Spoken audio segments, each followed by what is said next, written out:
Hello friends, आज के इस वीडियो में हम बात करेंगे कि गुलाब के पौधे की एक ही ब्रांच पर एक से ज़्यादा कलियां आप कैसे ले सकते हैं। गुलाब की कई सारी ऐसी वैरायटी हैं जिसमें कि एक ही ब्रांच पर काफ़ी सारी कलियां निकल कर आती हैं, जैसे कि मिनिएचर वैरायटी। लेकिन गुलाब की हाइब्रिड पौधे की एक ही ब्रांच पर भी आप कई सारी कलियां ले सकते हैं। जैसा कि आपको इस वीडियो में दिखाई दे रहा है कि एक ही ब्रांच पर 4 कलियां बनी हुई है। ये एक हाइब्रिड गुलाब का पौधा है। तो ऐसी कौन सी कंडीशन है और कौन से ऐसे खाद हैं जिनको देने पर गुलाब के एक ही ब्रांच पर काफ़ी सारी कलियां आप ले सकते हैं। फ्रेंड्स, गुलाब के पौधे में 2 तरीके की ब्रांचेस होती हैं। पहली है प्राइमरी ब्रांच और दूसरी है सेकेंडरी ब्रांच।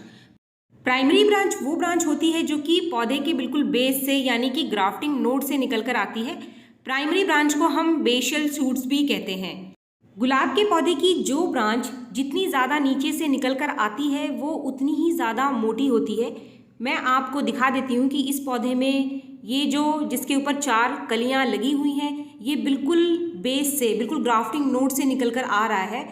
तो फ्रेंड्स, यहाँ पर आपको एक चीज़ क्लियर हो गई होगी कि जो ब्रांच जितनी ज़्यादा नीचे से निकल कर आती है वो उतनी ही मोटी होती है। ब्रांच जितनी ज़्यादा मोटी होगी तो वो ऊपर तक खाना उतना ही ज़्यादा पहुँचाएगी, और जितना ज़्यादा खाना हमारे पौधे को मिलेगा तो उस ब्रांच में उतनी ही ज़्यादा एक्स्ट्रा कलियाँ निकल कर आती हैं, क्योंकि खाने की अच्छी मात्रा ऊपर तक पौधे को मिल रही है। तो फ्रेंड्स, इस चीज़ को आप समझ गए होंगे कि जो प्राइमरी ब्रांच होती है उसी के ऊपर एक से ज़्यादा कलियां बनती हैं। लेकिन पौधे में अगर सेकेंडरी ब्रांच है, सेकेंडरी ब्रांच यानी कि ऊपर से निकल कर आने वाली ब्रांच, जैसा कि इसी पौधे में मैं आपको दिखा देती हूँ कि ऊपर से जो ब्रांच निकल रही है उसके ऊपर जो बनने वाला फूल है वो सिर्फ एक ही फूल है। आप देखिए, इसमें ऊपर से ब्रांच निकली है और इसके ऊपर सिर्फ एक ही फूल निकल कर आया है। पौधे के अलावा मैं आपको कुछ और पौधे भी दिखा देती हूँ मेरे गार्डन में, जिसमें एक ही पौधे के ऊपर एक ब्रांच पर कई कली बनी हुई है और उसी पौधे में एक ब्रांच पर सिर्फ एक ही कली बनी हुई है। जैसे कि ये देसी गुलाब है, इस पे 3 कलियां बनी हुई हैं, और ये जो शूट निकल कर आया है ये भी बिल्कुल बेस से निकल कर आया है। ये भी बेस से निकला हुआ एक प्राइमरी शूट है। और इसी पौधे में जो सेकेंडरी शूट है, जो कि ऊपर से ब्रांच निकल रही है, उसमें सिर्फ एक ही कली बनी हुई है, जबकि ये एक देसी गुलाब का पौधा है। ये सेम कंडीशन हर पौधे के ऊपर लगती है, चाहे वो मिनिएचर वैरायटी है या फिर कोई देसी वैरायटी है या फिर आपका हाइब्रिड गुलाब है। जैसा कि इस वीडियो में आप देख रहे हैं, ये एक मिनिएचर वैरायटी का गुलाब है। मिनिएचर वैरायटी में एक ही ब्रांच पर काफ़ी सारी कलियां बनती हैं, लेकिन जो ब्रांच जितनी ज़्यादा मोटी होती है वो ऊपर जाकर उतनी ही ज़्यादा कलियां प्रोड्यूस करती है। अगर मिनिएचर वैरायटी की कोई ब्रांच पतली रह जाए तो उसमें भी कलियों की मात्रा कम होती है। मैं इसी पौधे में आपको दिखा देती हूँ कि इसी पौधे की कई ऐसी ब्रांच है जिसमें सिर्फ एक ही कली बनी हुई है।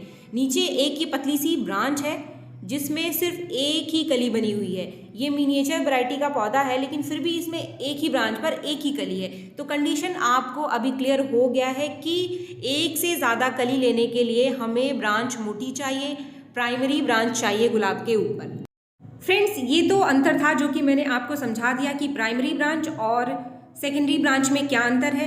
तो अगर आपको आपके गुलाब के पौधे पर प्राइमरी ब्रांच चाहिए, यानी कि आपको बेसल शूट्स चाहिए, तो इसके लिए कौन से खाद देने हैं और कौन सी ऐसी केयर है जो पौधे पे करते रहना चाहिए हमको। सबसे पहली चीज़ तो आप पौधे को धूप में ज़रूर रखें। धूप मिलने पर ही पौधा अच्छी मात्रा में कलियाँ बनाता है और अच्छे फूल प्रोड्यूस करता है। फ्रेंड्स, अब बात आती है कि बेसल शूट्स हमारे पौधे में कब निकल कर आता है। गुलाब का पौधा प्राइमरी शूट या फिर बेसल शूट तभी निकालता है जब इसकी रूट की ग्रोथ बहुत अच्छी हो रही होती है।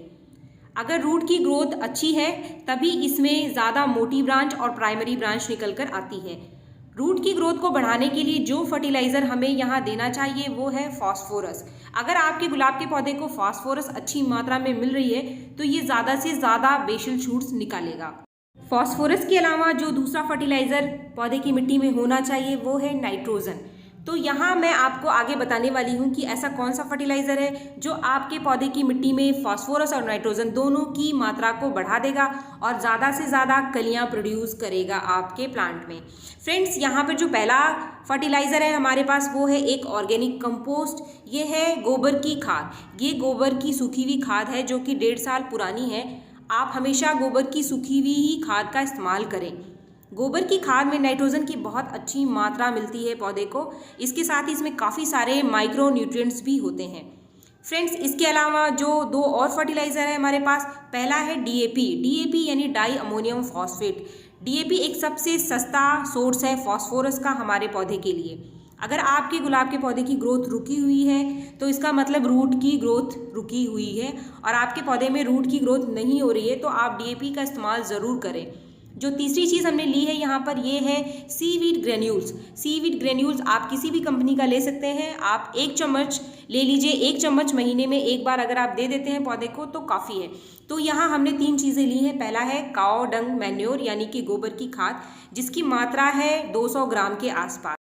अगर आप 150 से 300 ग्राम के आसपास गोबर की खाद महीने में एक बार अपने गुलाब के पौधे को दे देते हैं, और अगर कोई भी फर्टिलाइज़र आप नहीं देते हैं, तब भी आपके गुलाब के पौधे में अच्छी मात्रा में प्राइमरी शूट्स निकल कर आते हैं। अब ये तीनों फर्टिलाइज़र हम मिक्स कर देंगे और इसको हम हमारे गुलाब के पौधे में दे देंगे।